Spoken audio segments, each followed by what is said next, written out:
welcome back to my YouTube channel. ඉතින් මං හිතුවා අද ඔයාලත් එක්ක තායි වල තියෙන famous dessert එකක් හදන්න ඕනේ කියලා. මාත් මේක හදන්නේ first time. කලින් හදලා නැහැ. ඉතින් බලමු හොඳට ඒවිද කියලා. හුඟක් කට්ටිය කියලා තිනවා මේක රහයි කියලා. මටත් ඒකමයි හදලා බලන්න හිතුනේ. ඉතින් ඔයාලත් දන්නවා මේ මොනවාද කියලා. ඉතින් ඔයාලත් මේක අනිවාර්යෙන් try කරලා බලන්න. මම අද හදන්නේ mango sticky rice. මම ඕන බඩු ටික ඔක්කොම මුලින් ළඟට ගත්තා.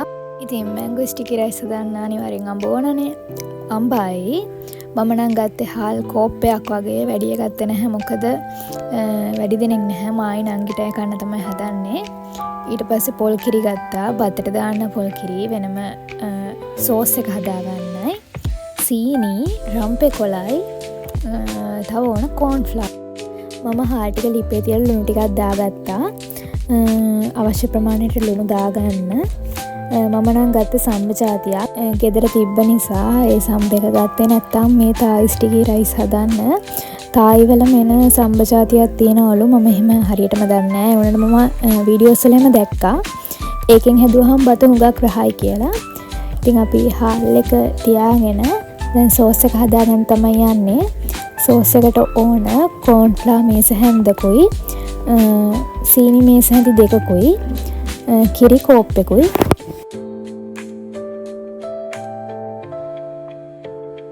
ඉතින් මේ corn flour හැම දාන්නේ අර සෝස් එකේ තියෙන උකු ගතිය හදාගන්න.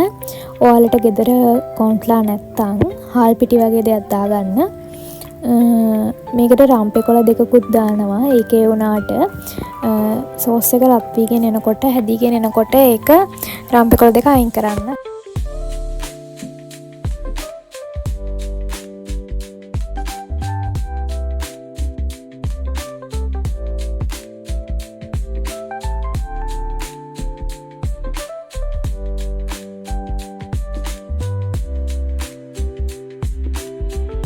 ඔයාලට මේ වීඩියෝ එක දැක්කම පේනවා ඇති මේක මෙන්න මේ ගානට එනකම් උකු වෙනකම් හදාගන්න. එතකොට තමයි රස. මගේ බතත් තැම්බීගෙන එන්නේ. මම ඒකටත් දැම්ම රම්පේ කොළ දෙකක් වගේ. ඒ දෙකත් මම අයින් කරා. ඊට පස්සේ මම අඹ ටික චුටි චුටි කැලි වලට කපා ගත්තා. ඒ ටික කපාගෙන ඉවර වෙලා ස්ටිකි රයිස් එකෙන් මගේ බතයි සෝස් එකෙන් මම හදාගෙන තින්නේ. ඒ ටික ප්ලේට් එකට දාලා ඩෙකොරේට් කරන්න විතරයි තියෙන්නේ. ඒ ටිකත් මම කරලා ඔයාලට පෙන්නන්නම්.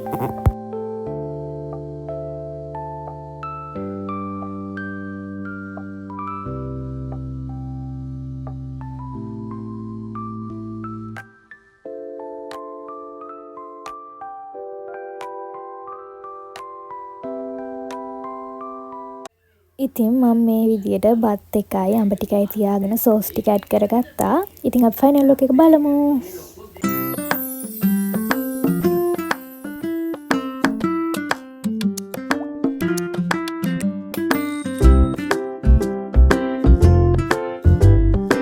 මම මුලින්ම කිව්වා අපේ නංගි ටෙස්ට් එකක් දෙන්න කියලා.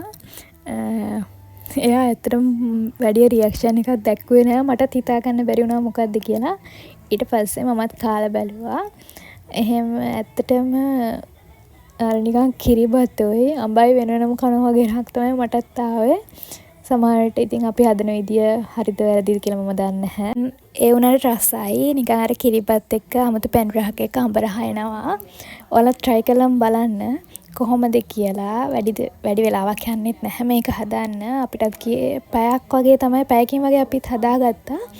ඉතින් මගේ vlog එක හොඳයි නම් මාව subscribe කරන් යන්න. वर्षा वही माथे